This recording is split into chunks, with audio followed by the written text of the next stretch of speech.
नाज़रीन, आज की वीडियो में हम बात करेंगे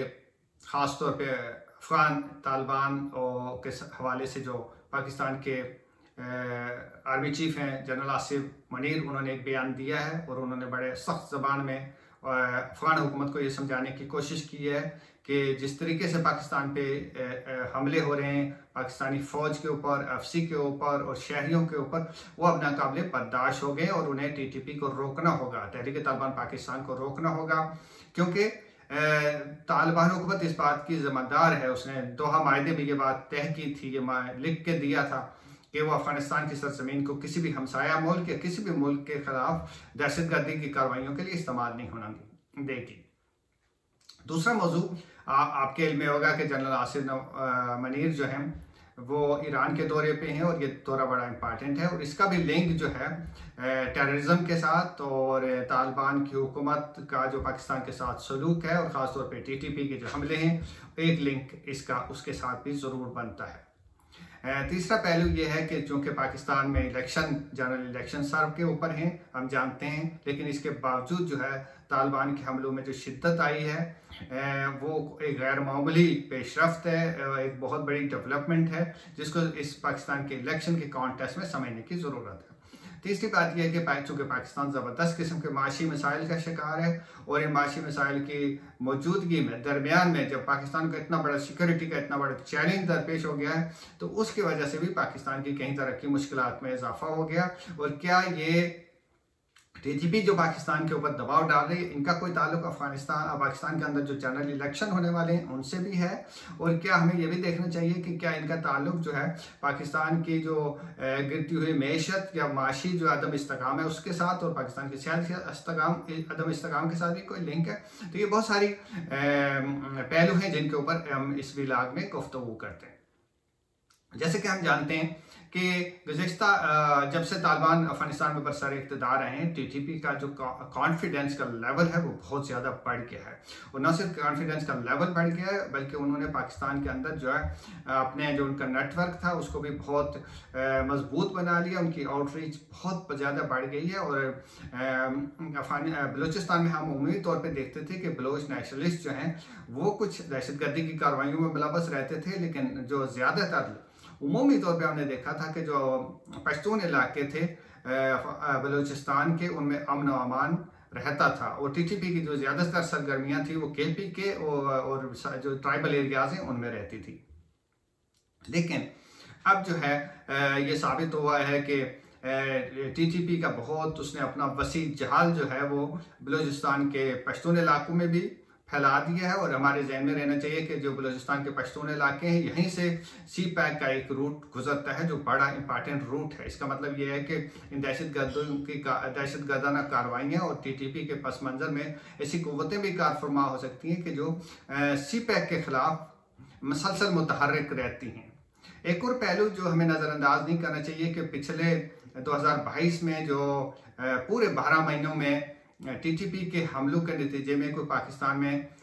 300 से कुछ ज़रा ऊपर लोग जो है शहीद हुए, जिनमें फौजी जवान भी हैं, आम शहरी भी हैं, पुलिस के लोग भी हैं। लेकिन सिर्फ पिछले 7 माह में साढ़े 6 माह, आप जुलाई के वस्त तक की बात कर लें, इसमें 300 से भी ज़्यादा लोग जो हैं टीटीपी के हमलों में शहीद हो गए। इससे आप अंदाज़ा कर सकते हैं कि टीटीपी के हमलों का जो लेवल है वो मुसलसल इंक्रीज़ हो रहा है, उनमें और ज़्यादा शिद्दत आ रही है। और जैसे मैंने जिक्र किया कि अब उनका बहुत ज़्यादा फोकस जो है बलूचिस्तान है। और सबसे इंटरेस्टिंग बात यह है कि बलूचिस्तान में जो बलोच इलाके हैं, अब टीटीपी उनकी भी हमदर्द बन के उभर रही है, उनमें भी ऐसे मैसेजिंग कर रही हैं, रेडियो प्रोग्राम किए जा रहे हैं, सोशल मीडिया का इस्तेमाल किया जा रहा है जिसमें बलोची में लोगों को बताया जा रहा है, मिसिंग पर्सनस की बात हो रही है कि उनके हमदर्द बन के टीटीपी वहाँ सामने आना चाहती हैं। टीटीपी के जो इक़दाम हैं उससे ज़ाहिर है कि पाकिस्तान में बहुत ज़्यादा एक इज़्तिराब पाया जाता है। पाकिस्तान की हुकूमत ने बहुत कोशिश की। जब अफगानिस्तान में तालिबान की हुकूमत आई थी तो हुकूमत पाकिस्तान का ये ख्याल था कि अब टीटीपी का जो दहशतगर्दाना कार्रवाइयाँ हैं उनके लिए अफगानिस्तान में कोई स्पेस नहीं होगी। इसी वजह से जनरल बाजवा साहब के दौर में एक अफगानिस्तान में से जो टीटीपी के लोग थे उनकी बहाली के लिए काफ़ी कोशिशें हुई, कुछ लोगों को वापस लाकर बसाया भी गया, लेकिन वो सारी कोशिशें काउंटर प्रोडक्टिव साबित हुई, उनका कुछ फ़ायदा ना हुआ बल्कि उल्टा नुकसान ही हो गया। अब जो है पाकिस्तान ने पिछले हम देख रहे हैं कि 4-5 महीने से बड़ी एफर्ट्स की हैं, पॉलिटिकल लेवल पे बड़ी एफर्ट्स की हैं। मार्च में जो है ख्वाजा आसिफ जो वज़ीर दिफा हैं उनके साथ DGI भी अफगानिस्तान के, हिना रब्बानी भी बाद में गई। तो इन सब लोगों ने तालिबान की जो टॉप लीडरशिप थी उसके साथ बात की कि आप अफगान सरजमीन को TTP के लिए इस्तेमाल ना करने दें। लेकिन इस सब के बावजूद जो है तालिबान कहते तो हैं, तालिबान हुकूमत कहती है कि हम बिल्कुल अपनी सरजमीन को इस्तेमाल नहीं कर देंगे, TTP को हम कोई जगह नहीं देंगे। लेकिन प्रैक्टिकली ये है कि वो आज़ादी के साथ वहाँ घूमते हैं, वहाँ से होकर अपनी कार्रवाइयों के लिए मनसूबाबंदी करते हैं, असलाह जमा करते हैं, उनको कोऑर्डिनेट करते हैं और फिर उनको इम्प्लीमेंट पाकिस्तान के अंदर करके वापस जाके अफगानिस्तान में पनाह ले लेते हैं। अफगान हुकूमत जो है पाकिस्तान की तमाम तरह कोशिशों के बावजूद अभी तक इन लोगों को रोकने में नाकाम हुई है, बल्कि अब तो ये कह रही है कि जी ये पाकिस्तान का अपना दर्द सर, हमारा इससे कोई लेना देना नहीं है। अब सवाल ये पैदा होता है कि पाकिस्तान के पास क्या ऑप्शन बचते हैं, what Pakistan should do next. मेरा ख्याल ये है कि बहुत सारे लोग इस बात पे बात कर रहे हैं कि जाहिर है कि अमेरिका तो बड़े अरसे से कह भी रहा था और फिर अफगानिस्तान में जो है दाइश का भी अमल दखल है, एक और जमात बन गई है तहरीक जहाद पाकिस्तान, यानी कि पाकिस्तान के खिलाफ जहाद करने के लिए TTP ने कोई एक और नया आउटफिट बना दिया। तो बहुत सारे लोगों की राय है और इमरान खान साहब ने आपको याद होगा कि कहा था कि एब्सोल्युटली नॉट, हम ड्रोन अटैक्स की इजाज़त नहीं देंगे, पाकिस्तान में अड्डे नहीं देंगे। लेकिन अब ऐसा लगता है कि ये ज़रूरत क्रिएट हो गई है और ये एक ऐसी जायज़ बात भी नज़र आती है कि जिससे इनकार मुमकिन नहीं है, क्योंकि ये अमेरिकी ड्रोन ही थे जिन्होंने तालिबान की लीडरशिप को, खासतौर पर TTP की लीडरशिप को हिट किया था और उनको जो है गारों में छुपने पे मजबूर कर दिया था। अगर पाकिस्तान जो है अमेरिका को इस बात की इजाज़त देता है कि वो ड्रोन अटैक्स पाकिस्तान की सरजमीन से करें, इसका फ़ायदा भी है लेकिन इसके साथ साथ इसके बहुत सारे नुकसान हैं। इसके नतीजे में बहुत ज़्यादा अफगानिस्तान और पाकिस्तान के दरमियान कशीदगी पैदा हो जाएगी और ताल्लुकात में जो बेहतरी के इम्कान हैं वो बिल्कुल ख़त्म हो जाएंगे। दूसरा ऑप्शन ये है कि पाकिस्तान अफगानिस्तान का जो ट्रेड है, ट्रेड का रूट रोक दे। इससे भी जाहिर है कि पाकिस्तान और अफगानिस्तान के ताल्लुकात भी ख़राब होंगे और बहुत सारा ट्रेड और कारोबारी तबकात का भी नुकसान होगा। तीसरा ऑप्शन जो है वो ये है कि पाकिस्तान जो है जैसे कि स्ट्राइक्स करे अफगानिस्तान के अंदर जाके।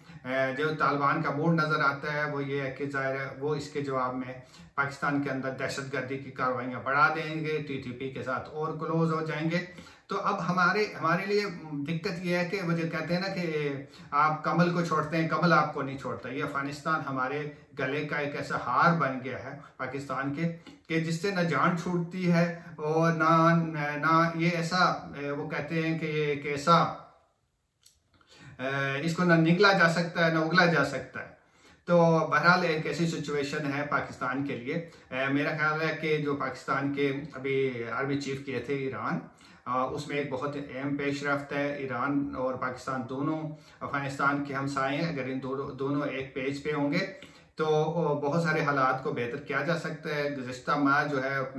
बीजिंग में पाकिस्तान, ईरान और चीन के दरमियान एक काउंटर टेररिज्म इस खत्ते में, उसके ऊपर एक डायलॉग हुआ है और ये डायलॉग मेरा ख्याल है अभी दोबारा जो आसिफ मनीर साहब का दौरा है इसमें भी ज़ेर बहस आया है और इसको ज़ेर बहस आना चाहिए कि क्योंकि इस खत्ते की 3 बड़ी ताकतें हैं जो अफगानिस्तान को सराउंड किए हुई हैं। अगर इनके दरमियान इत्फाक की राय हो जाए तो फिर अफगानिस्तान के अंदर जो TTP है इसका कलकमा किया जा सकता है। ईरान के लिए भी ये एक बहुत बड़ा चैलेंज है क्योंकि ये जितनी भी हज़ारा की किलिंग्स हैं और इस तरह की दूसरी जो शिया किलिंग्स हैं उसमें भी ये मतलब लोग मुलव्वस रहे हैं। उसके अलावा ये जो है ये चीन के अंदर भी जो योगर के इलाका है, सिंकियांग का जो इलाका है उसमें भी मुदाखलत के इनके बहुत सारे शवाहिद सामने आते रहते हैं। तो ये सब का एक मुश्तरका मफाद ये है कि एक ऐसा मैकेनिज़्म वो तरतीब दें ताकि ये जो उभरता हुआ एक ख़तरा है, मुश्तरका ख़तरा, इसका मुकाबला मुश्तरका और इलाकाई हिकमत अमली से किया जा सके। लेकिन पाकिस्तान में मैं एक और बात ये कहना चाहता हूँ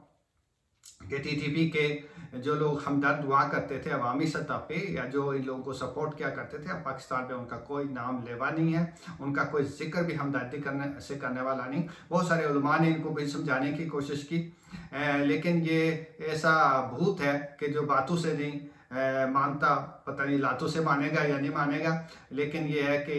इसके साथ जो है पाकिस्तान को बहुत स्ट्रांग पोजीशन लेनी होगी, और ख़ास तौर पे पाकिस्तान की जो सिक्योरिटी के इदारे हैं और जो डिप्लोमेटिक कोर है और जो पॉलिटिकल लीडरशिप है, उसे दुनिया को ये बावर कराना होगा कि जी दोहा जो माहिदा था उसकी खिलाफ वर्जी किस तरीके से अफ़गान हुकूमत कर रही है, और अगर अफ़गान हुकूमत खुद अपने रास्ते बंद करना चाहती है, अपने लिए मसाइल पैदा करना चाहती है, तो कोई दूसरा उसकी मदद नहीं कर सकता।